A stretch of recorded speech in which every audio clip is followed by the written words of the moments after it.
Lucas Paqueta's hearing's going to go on for a further week. They thought it'd be 2. It looks like it's going to be more like 3. It is going over. Now, I was speaking to somebody about it, and we were sort of deliberating on whether that was good or bad news. To be honest with you, it's probably neither, without any knowledge of any information. But it was what followed in terms of the conversation, because, as many of you will know, you've got the FA hearing, and the FA are investigating Lucas Paqueta for betting irregularities, for picking up yellow cards, and for suspicious betting patterns that happens surrounding those yellow cards. We've done the detail, the fine detail, lots and lots of times on this channel. We don't need to go over it again. My point is, you know what the FA's problem with Lucas Paqueta is, and clearly they're pressing for a guilty verdict.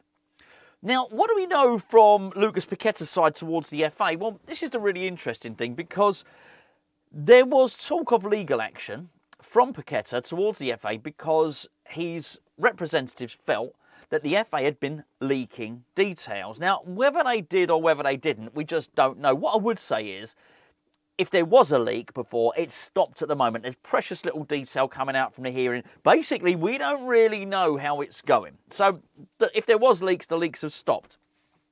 But what I mentioned about Lucas Paqueta sort of counter-suing, because basically leaks coming out can prejudice the decision. As somebody said, I spoke about Lucas Paqueta's counter-suing, and what I was told was really interesting, which was counter-suing about the leaks is just the tip of the iceberg.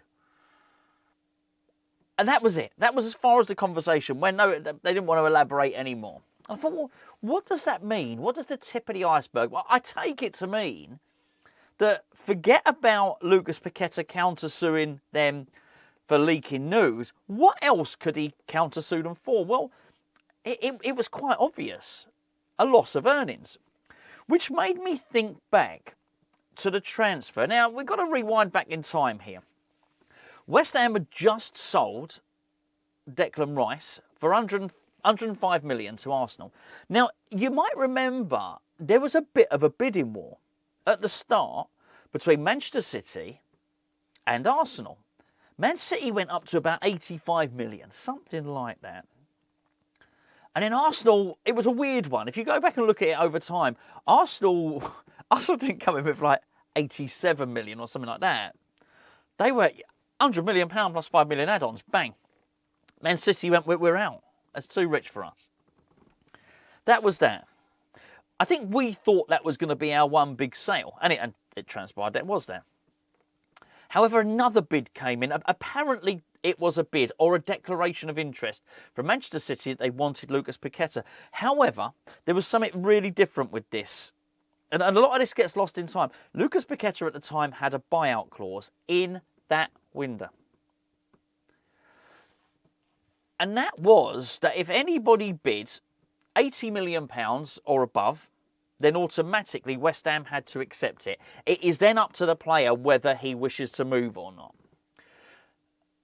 Manchester City undoubtedly wanted him, because at the time West Ham were trying to line up Cole Palmer as a replacement. Now, I don't know if that clause was ever triggered, but there was certainly an intention to do so. The reason it broke down was the FA investigation. So at that point, Lucas Paqueta found his move to Manchester City scuppered. It was over. And that got me thinking, can we prove that? Was there I don't know how it works, transfer works, was there a letter of intent? Is there an email intending to do that? Does something go to the agents? Let's go to the club first. Or is it more than that? Did they actually trigger the £85 million buyout clause? Because it all happened really quickly. Really, really quickly. The speculation, Lucas Paqueta basically saying, so the story is that the transfer was going to happen before that Bournemouth game that he picked the card up in. I don't know how much of that is true. We don't know. But the timing's quite tight. Even if that's not precisely right, the timing's quite tight on it. If that can be proven, then I would suggest Lucas Paqueta has a very, very good case for saying, well, that's cost me a dream transfer. That's cost me money. To say nothing of what West Ham can do after this. I think there's like an avalanche of stuff that happens. The more I thought about it, the more I was thinking about culpability here. I think it's safe. Would it be fair to say that had Paqueta got his move to Manchester City, he doubles his wages? Would that be fair? Would that be fair to say if he's on, I don't know what he's on, 125 grand a week at West Ham, something like that maybe? He would get 250 grand a week at Man City. They pay that sort of money, don't they? They pay Haaland, I don't know what, they pay Haaland a lot of money. They pay Kevin De Bruyne £350,000 a week. I think it would be fair to assume that he would get that. Double his money. This is big money. Big money. So immediately you start tallying it up and they're saying, well, hold on a second, you've cost me this. Now, here's the interesting part. Of course, if he's guilty, or even if they find him guilty, I'm guessing that it's your own problem, mate. Basically, the FA haven't scuppered your move to Manchester City. You have, because whatever their accusation is, I don't know what their accusation is. I'm guessing, and this is a pure guess, but I don't think I'm wide of the mark, that basically he was in some way complicit with his yellow cards of passing on information and people bet on it and won money on it. Is that the accusation? I think it is. If that was proven to be true, then it's not the FA that scuppered Lucas Paqueta's move to Manchester City. It's Lucas Paqueta that scuppered Lucas Paqueta's move to Manchester City. But if he's innocent, I think we've got to almost separate the two. There is innocence and then there is the verdict. Because we're not dealing with a legal case here. This is not a criminal trial. This is a hearing.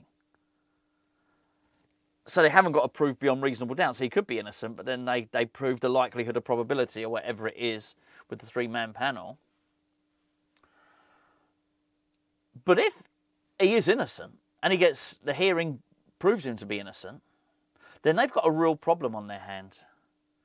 Because this has taken a long time, a lot of back and forth, 18 months. The comparison to Ivan Toney, forget it, dismiss it. He admitted guilt. He completely admitted culpability. 300 odd counts of bets. He made like 300 bets over a long period of time. So they didn't have to spend time assessing whether Ivan Toney was guilty, and he admitted it. All they had to do was decide on his sentencing, basically. We're still trying to ascertain, well, we'll say we, not got nothing to do with it. The FA is still trying to ascertain whether Paqueta is guilty or not. But if he's not, then I'm quite sure he would counter-sue them, because that cannot be good for your mental health. 18 months worrying about that. Worse than that, imagine he is innocent and all this is happening as well, right?